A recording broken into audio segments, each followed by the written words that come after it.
রাতের অন্ধকারে ডায়াবলিক আবারও ইভার রুমে প্রবেশ করে এবং এবার সে ডায়মন্ড চুরি করেই ফেলতো যদি না ইভা হঠাৎ করে আবার রুমে ফিরে আসে। ডায়াবলিক আবার সরাসরি ইভার সামনে আসে, কিন্তু ইভা ডায়াবলিককে অবাক করে দেয়। সে একটুও ভয় পায় না, বরং জানায় রিংটা নকল আর আসল ডায়মন্ড নাকি সে আগেই বিক্রি করে দিয়েছে।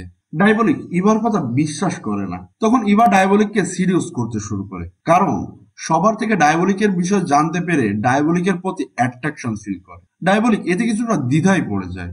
পরে ডায়াবলিক নিজের লুকানো আস্তানায় নিয়ে গিয়ে রিং পরীক্ষা করে দেখে। ইভা সত্য বলেছে, রিংটা নকল। পরের দিন এলিজাবেথ ঘুম থেকে উঠে বারান্দা থেকে দেখলেন বাগান দিয়ে একটি কালো কোট পরা লোক বের হয়ে যাচ্ছে। তিনি ভয় পেয়ে গেলেন, কারণ লোকটি বাড়ির ভিতরে ঢুকে পড়েছে।